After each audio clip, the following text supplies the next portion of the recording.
Boa noite. Que a graça e a paz do nosso Senhor Jesus estejam presentes na vida de cada um dos irmãos. Amém? Bom te ver, Adriano. Alex. Bom ver cada um dos irmãos. Irmã Nora Ney, que estava em viagem. Cadê a Nora Ney? Eu vi você aqui na frente, sabia que você estava aí. Deus abençoe a vida de cada um dos irmãos nessa noite de uma maneira especial. Minha oração, meu desejo é que Deus continue falando ao teu coração. Não que Ele comece falando, porque eu creio que quando nós entramos na casa do Senhor, com os nossos corações desejosos, Deus já começa operando através de cada momento do culto que nós prestamos a Ele. Então, desde a tua oração silenciosa até a mensagem, do qual eu sou um simples instrumento nas mãos de Deus, e é assim que eu oro constantemente. Que Deus não olhe para as minhas limitações, para as minhas falhas, para as minhas omissões, para os meus pecados, mas que Deus simplesmente nos use. E que essa seja uma realidade nesta noite. Quero pedir a você, e se você veio de manhã você vai achar estranho, mas eu já deixei o recado dado de manhã, Então, se você não veio de manhã, você não vai entender nada por enquanto, mas se você veio, você vai achar estranho. Isaías, capítulo 58. Então, eu peço que você abra a sua Bíblia, e se você conseguir, você pode acompanhar, caso você não tenha a versão que eu tenho em minhas mãos. A versão bem diferente. Talvez você ache estranho. Se não, você tenta se concentrar e apenas ouvir a palavra de Deus. Isaías, capítulo 58. Amém.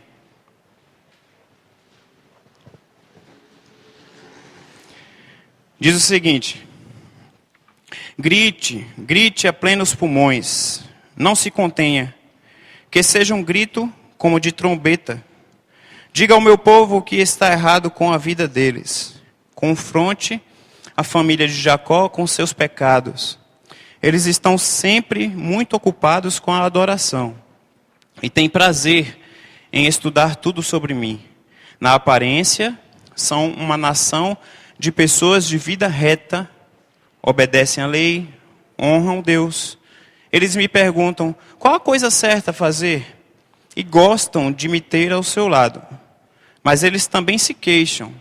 Por que jejuamos e não nos favoreces? Por que nos humilhamos e nem percebes? Bem, aqui está a razão. A razão principal dos seus dias de jejum é o lucro. Vocês oprimem seus empregados. Vocês jejuam, mas ao mesmo tempo discutem e brigam. Vocês jejuam, mas acabam se enfrentando a socos. O tipo de jejum que fazem não fará que suas orações passem do teto. Acham que este é o tipo de dia de jejum que eu espero? Um dia especial para demonstração de humildade? Um dia para pôr a máscara da piedade e desfilar solenemente em roupa preta por aí? Vocês chamam isto de jejum? Separar um dia para que eu, o Eterno, tenha prazer? Este é o dia de jejum que eu quero ver. Quebrem as correntes da injustiça. Acabem com a exploração no trabalho. Libertem os presos. Cancelem as dívidas. O que espero que façam é, repartam a comida com os famintos. Convidem os desabrigados para casa. Coloquem roupa nos maltrapilhos que tremem de frio. Estejam dispostos para a sua família. Disponíveis para a sua família. Façam isso e as luzes se acenderão e a sua vida será mudada na hora. A sua justiça irá pavimentar o seu caminho. O Eterno de glória vai garantir a sua passagem. Então, quando vocês orarem, o Eterno responderá.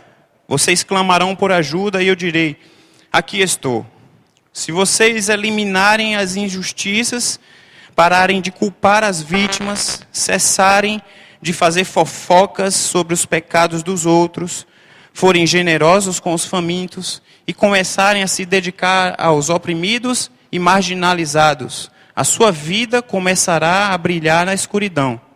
A sua vida sombria será banhada na luz do sol. E sempre mostrarei a vocês o melhor caminho. Darei a vocês vida plena até num lugar vazio.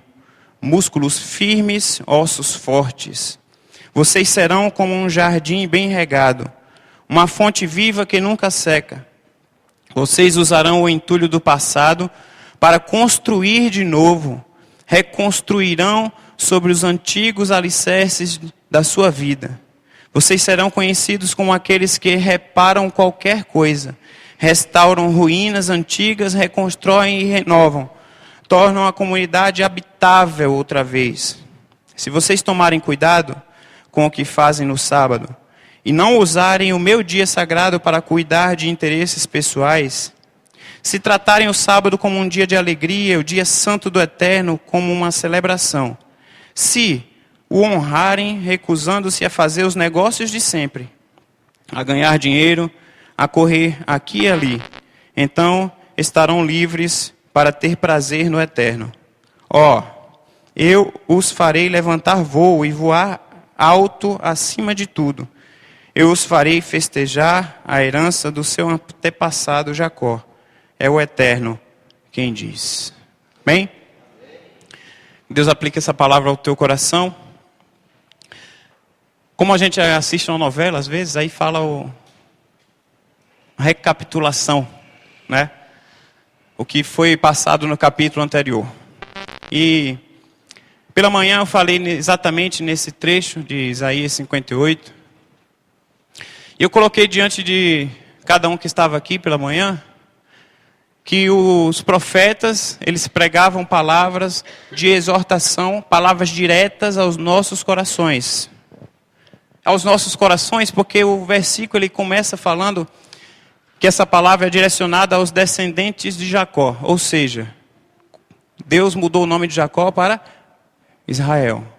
Israel é conhecido como o povo escolhido de Deus, eu e você que está presente aqui nessa noite. Então essa palavra que o profeta Isaías recebeu da parte do Senhor, ela foi direcionada a mim e a você diretamente aos nossos corações. Palavra viva, eficaz e é que ela continua com sentido pleno, mesmo depois de tantos e tantos anos, quando ela foi recebida da parte de Deus. Então o profeta, ele confronta o povo de Deus, ele fala de vidas vazias, de pessoas que achavam que tinham aquela santidade, de vidas de aparência, de pessoas que achavam que tinham uma comunhão exemplar com Deus. E ele fala isso não somente lá no capítulo 58 que a gente leu, mas ele fala isso inclusive no início do capítulo 1 de Isaías. Ele já começa com uma visão da parte do Senhor e ele começa falando, como diria no linguajar atual, descendo o cajado, né? Os irmãos costumam brincar assim, o pastor desceu o cajado, né? Usou o cajado para valer, meu lombo está doendo. Mas se isso acontecer, que seja a palavra de Deus falando ao teu coração, e eu tenho certeza que não é pela minha eloquência. Mas lá no capítulo 1 de Isaías, o profeta já começa falando: céus e terra, vocês são o júri. Ouçam a causa que o Eterno está apresentando. Tive filhos e os criei bem, mas eles se voltaram contra mim. O profeta fala que o boi, e a gente leu isso, né? Quando o salmista colocou isso no Salmo 32, lá, aqui o profeta fala: o boi sabe quem é o seu dono, o jumento conhece a mão que o alimenta, mas Israel não. O meu povo perdeu completamente o rumo, que vergonha. Vivem fugindo do Eterno, enganados, cambaleando sobre o peso da culpa. Bando de crápulas, gangue de baderneiros, o meu povo virou a cara para mim, o Eterno. Deram as costas para o Santo de Israel. Eles se foram e nem mesmo olharam para trás. Esse é o povo de Deus. Esse sou eu e você. Continua sendo eu e você. E foi isso que a gente estudou pela manhã, porque às vezes a gente está na igreja há muitos anos, há muito tempo, tempo de convertido, e a gente acha que a gente não tem mais pecado.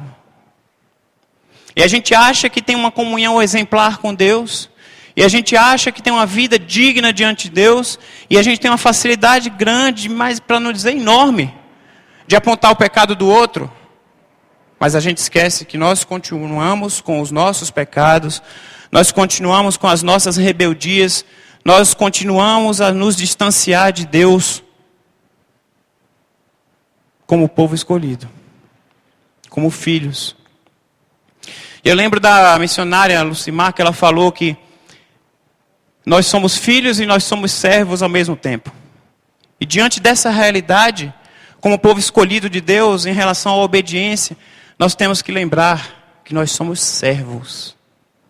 Porque o boi, ele reconhece o seu dono. O jumento obedece à mão que o alimenta. Mas nós, às vezes, nos escoramos numa situação e falamos: eu sou filho do Pai. Eu sou herdeiro de todas as coisas. Eu não preciso mais fazer nada. E a gente leva uma vida cômoda. E a gente acha que nunca vai sair daquela situação, porque eu já tenho a minha vida exemplar. Coitado daquele irmão, coitado daquela irmã. É mais ou menos, e eu citei isso pela manhã, que várias e várias parábolas, Jesus, ele combate a sua época e ele tinha conhecimento da palavra de Deus, do seu Pai, sendo ele mesmo o próprio Deus. E é quando a gente lê um texto desse, como nós lemos em Isaías 58, um texto atual, pode nos vir à memória várias e várias situações, mas a gente estudou pela manhã sobre a questão de uma falsa aparência, de um dia vazio, um dia que a gente se preocupa em fazer jejum, mas o nosso jejum, a nossa vida, ela continua uma vida tão vazia que não passa do teto.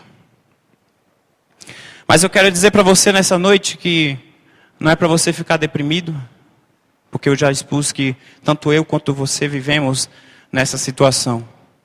Mas não é para você ficar deprimido, falar: poxa vida, o pastor falou, eu abri minha mente, Deus tem falado no meu coração, e realmente, quantas vezes eu tenho me distanciado de Deus?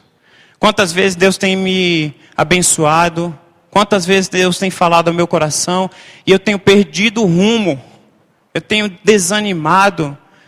Eu tenho desencantado com tantas coisas, eu tenho me decepcionado com o irmão A, B ou C, com o pastor, com o líder. E isso tem me motivado a ficar em casa. Tem me motivado a ficar no sofá, sentadinho, indo jogar futebol, no domingo. Tem me motivado a fazer qualquer coisa que eu tenha desculpa para não ir à igreja. Para não ter essa convivência com os irmãos e não ter esse relacionamento com esse Deus que nos desafia constantemente a sermos o povo escolhido dele. Então aí o profeta Isaías, a partir do verso 9, ele começa a falar sobre essa situação, esses pecados, esse estilo de vida que o povo tem vivido.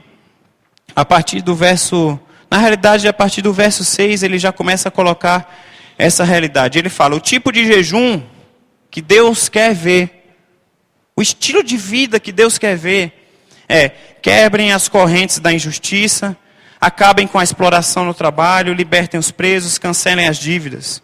O que espero que façam é: repartam a comida com os famintos, convidem os desabrigados para casa, coloquem roupa nos maltrapilhos que tremem de frio, estejam disponíveis para a sua família. Façam isso e as luzes se acenderão e a sua vida será mudada na hora. Quando a gente vê esse tipo de palavra, me vem à mente, por exemplo, aquela parábola do grande banquete, que Jesus, ele desafiou a convidar pessoas para participar do grande banquete, e cada um foi dando uma desculpa. Então hoje eu não vou poder e tal.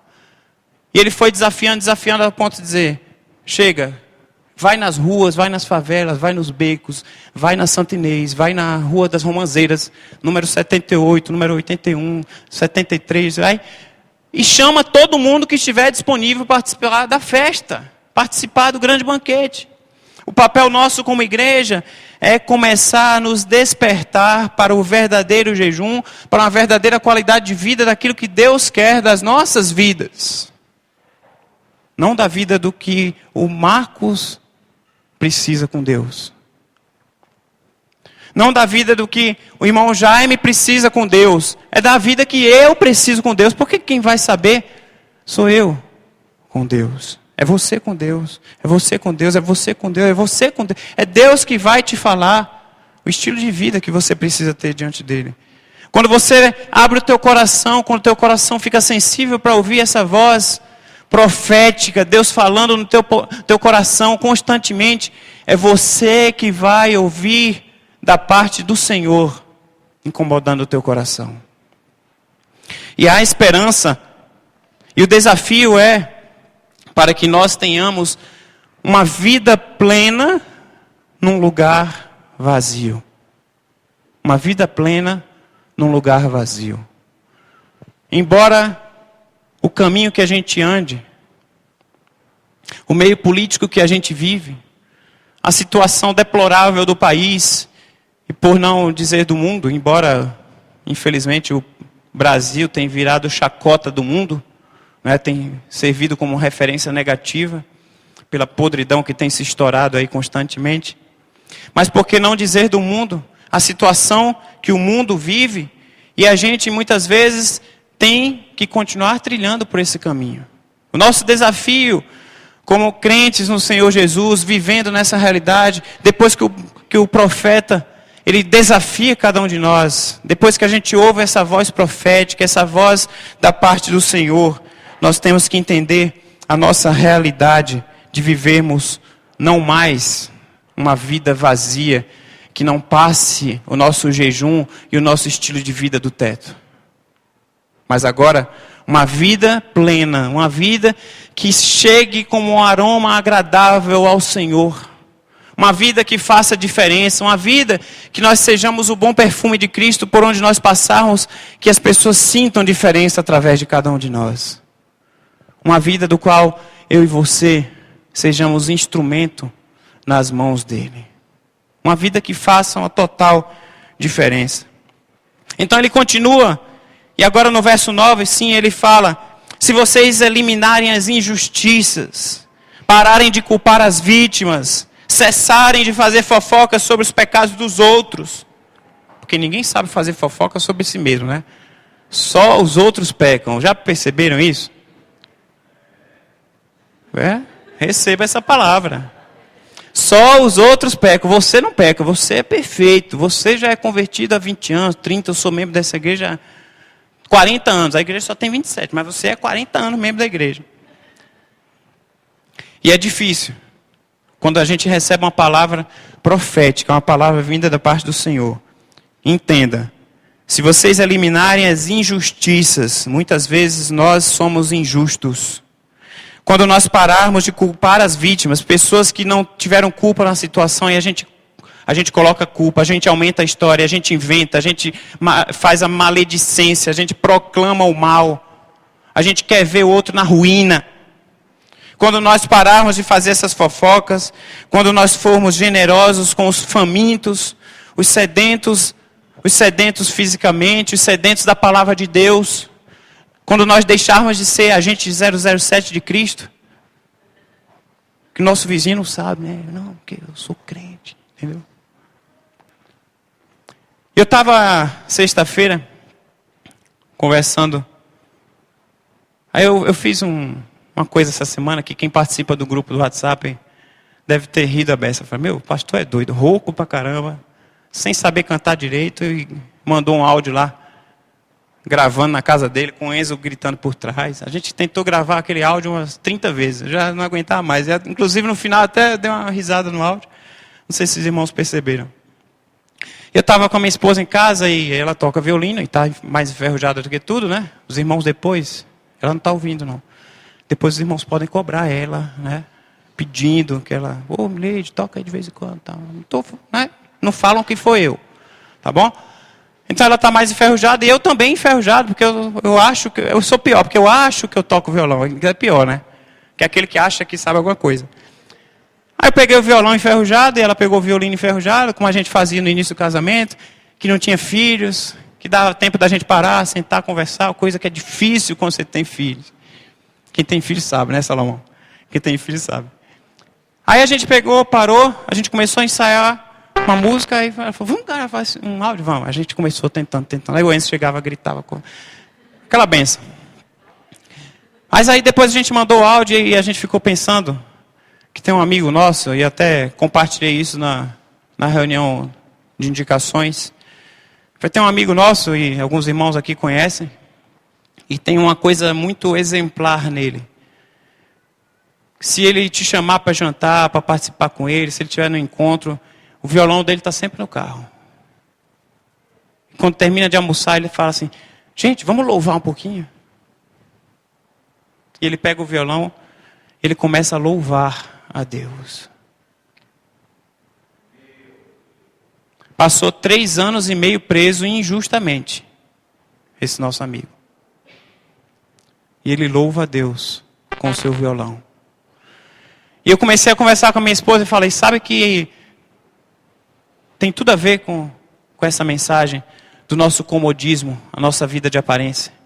Porque muitas vezes a gente está na nossa mesmice, no nosso dia a dia, a gente não tem tempo para Deus, a gente não tem tempo para ter uma comunhão com Ele, a gente não entra mais no nosso quarto, a gente não fecha mais a nossa porta, a gente não ora mais ao nosso Pai em secreto, como a palavra nos desafia, a gente vai empurrando com a barriga, vai levando, a vida é muito agitada. São Paulo tem uma vida frenética que não nos permite mais fazermos isso.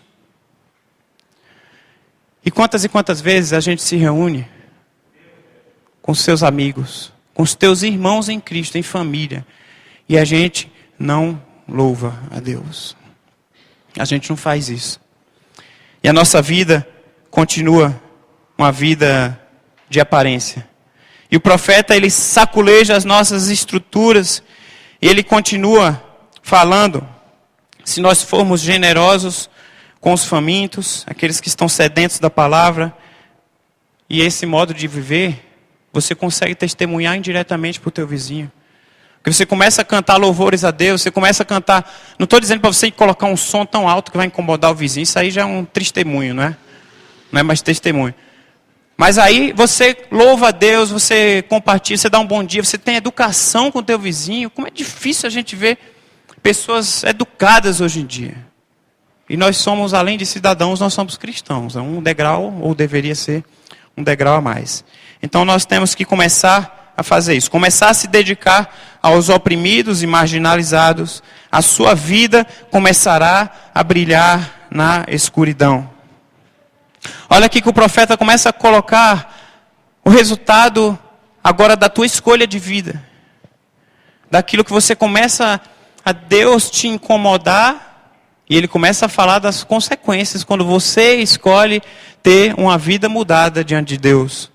Então ele fala, e lá na NVI fala, em vez de sua vida começará a brilhar na escuridão, na NVI fala, sua noite será como meio-dia.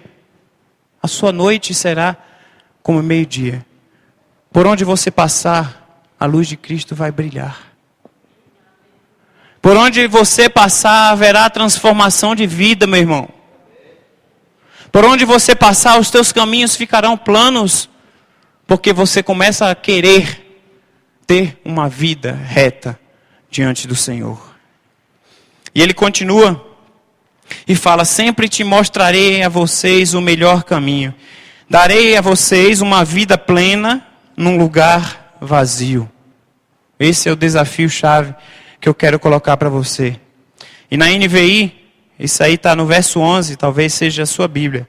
Fala, o Senhor o guiará constantemente, satisfará os seus desejos numa terra ressequida pelo sol. A tua vida não mais será uma vida de aparência, não mais será uma vida vazia, não mais será uma vida que o teu louvor, ele não consegue passar do teto. E nós somos ingratos em relação a que aqui o teto é bem baixinho, né? Talvez seja o teto mais alto em outra igreja, mas vai continuar sem passar do teto do mesmo jeito. Não adianta você, na minha igreja tem 10 metros o pé direito, pelo menos consegue chegar a 10 metros, na igreja do pastor só consegue chegar a 3. grande coisa, vai continuar sem chegar ao trono dos céus. A tua vida não vai passar do teto. E ele coloca esse desafio de nós termos uma vida plena num lugar vazio.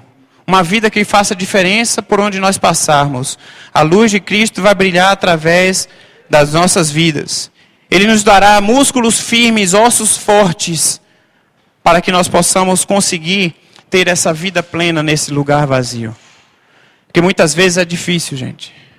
Porque quando chega na segunda-feira, no domingo, teoricamente é tudo muito lindo, maravilhoso. Teoricamente nós estamos aqui para louvar a Deus. Teoricamente nós somos unidos. Teoricamente todo mundo se fala. Teoricamente todo mundo se ama. Desculpa falar o teoricamente, porque vocês sabem que infelizmente é verdade. Mas era para ser assim. Aqui é lindo e maravilhoso. Que seja isso um dia, em nome de Jesus. Se você falou amém, faça a sua parte depois. Que seja isso em nome de Jesus um dia, eu creio. Eu creio que quando a gente cantar alguns louvores, a gente minta menos. E seja mais realidade na nossa vida. Eu creio. Eu creio que aquilo que a gente cante, eu creio que aquilo que a gente leia na palavra de Deus, eu creio que aquilo que a gente escute quando o pastor estiver pregando, seja mais realidade nas nossas vidas. Eu creio. Mas até este dia chegar, Deus nos dará músculos firmes e ossos fortes para que nós possamos continuar desejando ter uma vida plena num lugar vazio. Nós seremos como um jardim bem regado, uma fonte viva que nunca seca. Aí parece lá o Salmo 23, né? Os pastos verdejantes. Nós andaremos por caminhos que o Senhor nunca nos abandonará. Nós viveremos uma vida como um jardim bem regado, uma vida frutífera, uma vida verdejante, uma vida bonita. Não mais uma vida de aparência, aquela beleza por fora. E como o próprio Jesus fala que são sepulcros caiados, cheios de formosura por fora, mas por dentro, cheio de imundície. Mas quando nós desejarmos ter essa vida transformada, de fato, daquilo que Deus coloca através dessa mensagem profética, nós teremos uma vida como um jardim bem regado, uma fonte viva que nunca seca. Vocês usarão, olha que lindo, aqui na Bíblia a mensagem, eu não sei como é que está aí na sua versão. Mas aqui fala, vocês usarão o entulho do passado para construir de novo. Reconstruirão sobre os antigos alicerces da sua vida. Vocês serão conhecidos como aqueles que reparam qualquer coisa. Reparar aqui no sentido de transformar qualquer coisa. Não é reparar de, então estou reparando tudo aqui, eu estou observando, né? Já tô meu olho, eu vi que você pecou, viu, irmão? Estou de olho, vou contar para o pastor. Eu também vi você. Tá. Não é reparar nesse sentido. Reparar no sentido de fazer uma transformação, de restauração. Tanto que aí ele continua. Ou como aqueles que reparam qualquer coisa, restauram ruínas antigas, reconstroem e renovam. Tornam a comunidade habitável outra vez.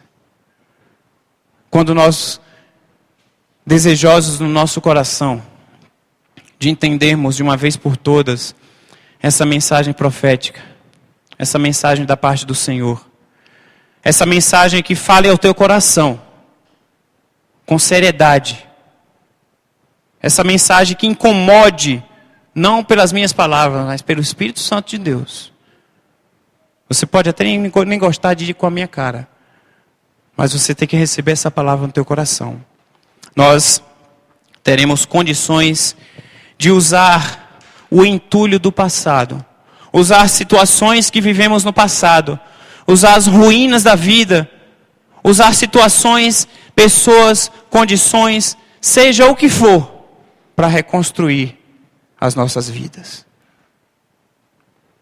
Nós temos aqui pessoas, cada um com a sua história de vida. E nós cantamos a música de missões, e a música fala que só Jesus é transformação e vida. Só Ele nos dá condições de entender o antes e o depois.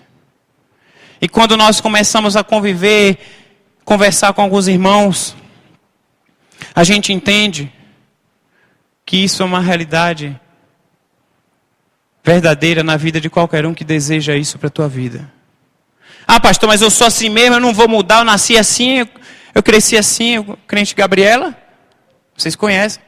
Eu não vou mudar nunca, eu sou assim. Ah, já pedi muito a Deus para mudar, mas eu não mudo. Então, desculpa. Eu quero falar para você o seguinte, você não quer mudar. Porque Deus, a palavra que fala que Deus efetua em nós tanto o querer quanto o próprio efetuar. Então, em primeiro lugar, você tem que querer, meu irmão. Se você ora a Deus e você fala, Senhor, transforma a minha vida. Ah, mas eu não falo com aquele irmão que ele é metido, ele é muito chato. Eu não vou com a cara dele e ele nunca falou comigo. Você já falou com ele? Você já falou com ele? Você já se deu a oportunidade de falar, ô, menino branquelo aí do olho verde, chega aí, esse cara é metido, só porque tem o olho verde. Eu vou sentar com esse cara hoje para ver se esse cara é chato tanto quanto eu penso. E eu espero que você tenha uma decepção no sentido do teu preconceito, no sentido do conceito prévio, né? Graças a Deus eu estava errado, um menino tão bom. Uma pessoa tão boa. E eu me dei a oportunidade de conhecer aquele irmão. E a gente não faz isso, gente. A gente julga. A gente tem as nossas certezas. A gente tem o nosso estilo de vida. E a gente não tem condições, porque muitas vezes a gente não quer ter uma vida transformada. Aí a gente fica lá na primeira parte da mensagem. Aí a gente continua com o nosso dia aceitável ao Senhor. Aí a gente continua com aquele dia que a gente acha que vai fazer diferença, que é o dia do domingo, né? É o dia que eu vou adorar ao meu Deus. É o dia que eu vou fazer diferença. E ele fala tanto que, a partir do verso 13, encerrando o capítulo 58, aí ele fala, se vocês tomarem cuidado com o que fazem no sábado, e não usarem meu dia sagrado para cuidar de interesses pessoais, se tratarem o sábado como um dia de alegria, o dia santo do Eterno como uma celebração, se o honrarem, recusando-se a fazer os negócios de sempre, a ganhar dinheiro, a correr aqui e ali, então estarão livres para ter prazer no Eterno. Ó, eu os farei levantar voo e voar alto acima de tudo. Eu os farei festejar a herança do seu antepassado Jacó. É o Eterno quem diz. É Deus quem diz. É o Senhor quem fala. Talvez esteja assim na tua tradução, encerrando o capítulo 58. É o Senhor quem fala ao teu coração. É o Senhor quem te incomoda nessa noite. É o Senhor quem te impulsiona a você sair daquela primeira parte que nós pregamos de manhã, de uma vida vazia, uma vida que não passa o louvor do teto, uma vida de aparência, uma vida de julgamento, uma vida de incitar o erro do outro, o pecado do outro, o vacilo do outro. Mas quando nós nos colocamos diante de Deus, o Senhor é quem fala ao teu coração, te dando condições de você usar todo tipo de situação que for preciso, usando as ruínas do passado, para você reconstruir a tua vida. Eu não sei quais foram as ruínas. Eu conheço a história de vários dos irmãos aqui. Irmãos que perderam filho em acidente, em cirurgia. Irmãos que perderam ente querido, mãe, cunhada, sobrinhos. 6 caixões de uma vez só.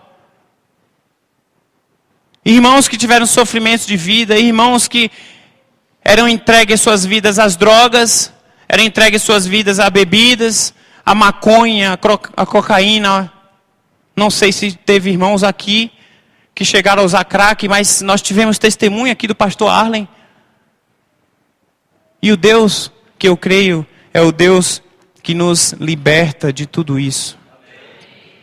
Quando nós nos colocamos diante dele, desejosos, você tem que desejar, no íntimo do teu ser, desejar como como aqui o profeta coloca, ilustrando o desejo, a alegria, a celebração que você tem que ter em vida de vir à casa do Senhor. Como o salmista fala lá no Salmo 122, alegrei-me quando me disseram...